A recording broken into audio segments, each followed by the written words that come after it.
because in that quiet moment, Chloe's dangerous desires had already opened wide. Chloe leans against the attic windowsill, fairy lights tangled in the curtains like secrets caught mid-escape, some bulbs pulsing faintly in time with the wind. That still rattles the pain outside. Others flickering like they're deciding whether to stay lit, casting fractured constellations across the sage-green walls that seem to lean in and listen. The window is shut now, the caulk still glossy and setting, but the air still hums with the scent of sawdust, fresh sealant, and the faint trace of his cologne, cedar and rain. A single wood shaving clings to her sleeve. The toolbox sits open. On the floor, a screwdriver glinting like a dare, a faint smear of caulk on the handle. Her voice is low, velvet, still carrying the scrape of the putty knife, the creak of the sash, the way his eyes caught the afternoon light like polished jade, and the unbearable draft that wasn't from the window anymore. You guys will never believe what happened. I'm Chloe, no last name, just the girl who paints Cresthaven's secrets onto canvas. And this story, it's happening right now, 4:56 p.m. on a windy Saturday after my 18th birthday. And I'm telling it while the window is still warm from his hands. The caulk is still setting like a promise. The echo of his voice hasn't left the room. The faint imprint of his boot print lingers on the floorboards like a signature, and the space between us feels both sealed and wide open. I thought it was just a stuck window. That was the plan. Quick fix. Close the sash. Seal the draft. No lingering. The wind had been howling all morning, rattling the pane, sneaking cold fingers under the warped frame, whipping the curtains like flags of surrender, until I couldn't ignore it anymore. I texted him, "Attic window won't close. Drafty as hell." "Help?" He replied in seconds. "On my way. Tools in truck." Then, knock, firm, steady, intentional, 3 measured taps, like he'd been waiting for the wind to call him. "Hey guys," I murmured. To the camera, voice thick with wind, "Spicy portion incoming. Hit subscribe." I opened the door, slow, deliberate. Everett stood there, salt and pepper hair, green eyes that see everything.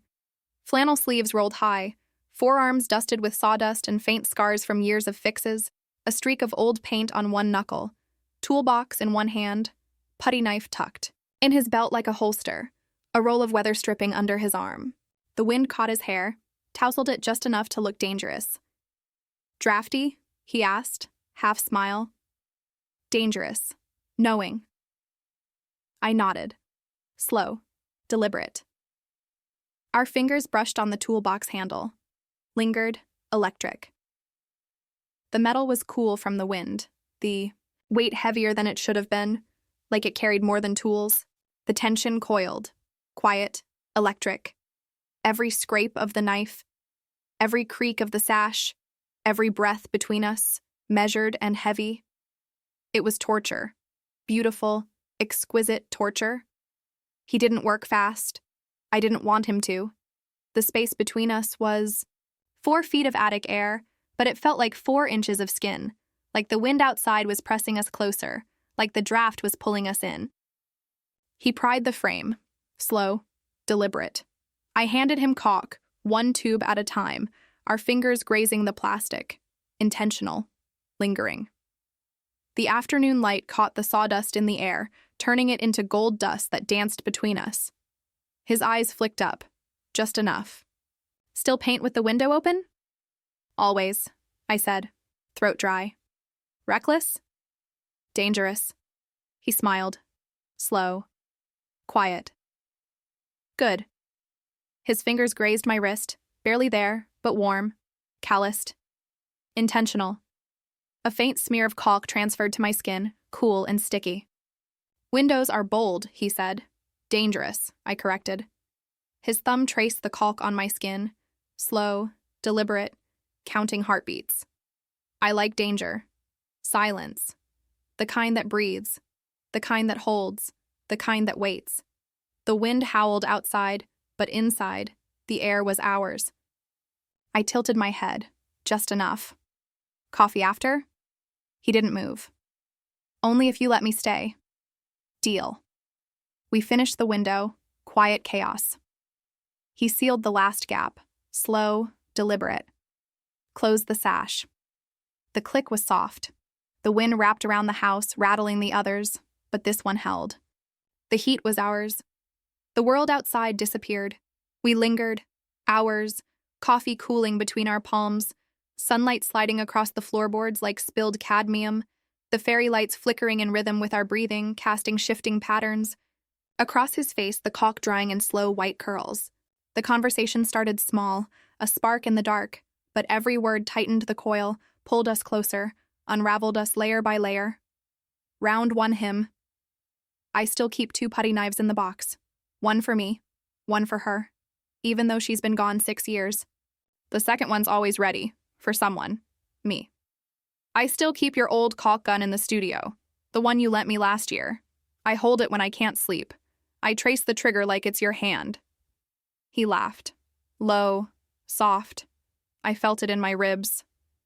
He leaned closer, elbow on the sill, fingers inches from mine, the sawdust on his knuckles catching the light.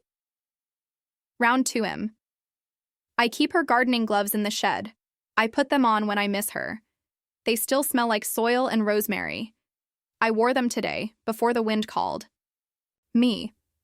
I started painting windows because they reminded me of your hands on the sash. I have 20 sketches, all titled Let In. I added a new one this morning while the wind howled. His thumb stilled on the cup. His knee brushed mine. Lingered. Pressed. Stayed.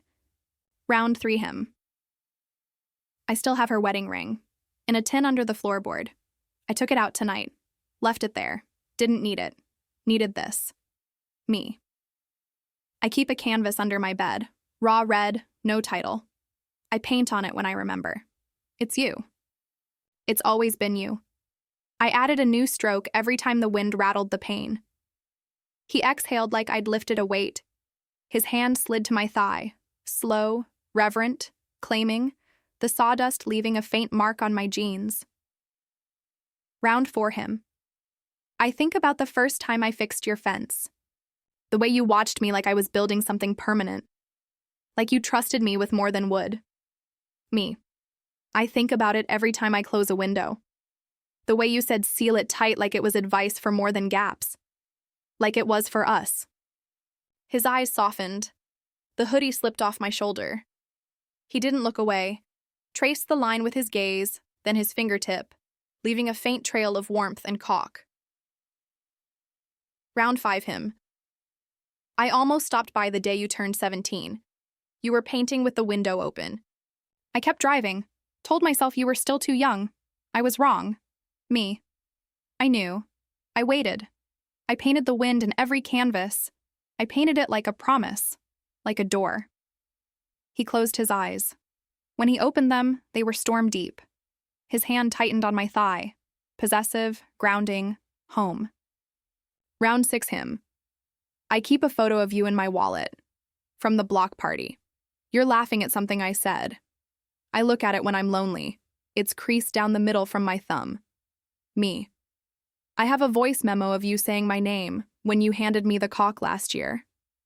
I play it when I miss you. I know every pause, every breath, every inflection. The air crackled. He leaned in. Stopped. 1 inch away. Breath mingling. Heart sinking. The scent of coffee and sawdust and wind between us. Round 7 him. I came over tonight because I couldn't keep fixing things from afar. Not anymore. Not after your text. Not after the wind carried your name. Me. I left the window open on purpose. Subconsciously. Maybe. I needed you to let the air in. I needed you. He nodded. Once. His hand slid to my waist, anchored, final, like the last seal of caulk. Round 8 him. I'm terrified you'll open it again tomorrow, that this was just a draft. Me. I'm terrified you'll fix it and leave again, that this was just a repair. We stared. The conversation had teeth. The space between us was gone, bodies pressed, hearts racing, the attic too small for the weight of it all. Round 9 him. I love you, have for 2 years. Didn't know how to say it until the window gave me courage, until I saw you standing there, waiting in the draft. Me. I love you, wrote it in every sketch, painted it in every red stroke. Waited for you to let the air in, waited for you to stay. Silence. Then, kiss, slow, deep, quiet, like a window finally opened wide, like a canvas finally signed. The coffee went cold, the window stayed shut, the wind howled outside. We didn't care. The attic was warm. We stood by the sill, lingering, breathless, hands still tangled, lips still warm, foreheads pressed together, the faint scent of sawdust and coffee and paint between us. He brushed a wood shaving from my cheek, slow, reverent. "You let the air in, Chloe." I leaned in, just enough. "Good, let it stay."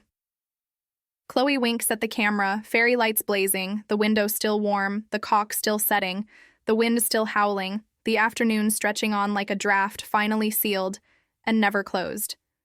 And that's how fixing the window became everything. Cresthaven's got a way of making wind spark, doesn't it? Like subscribe, ring the bell. Chloe's dangerous desires just let the air in.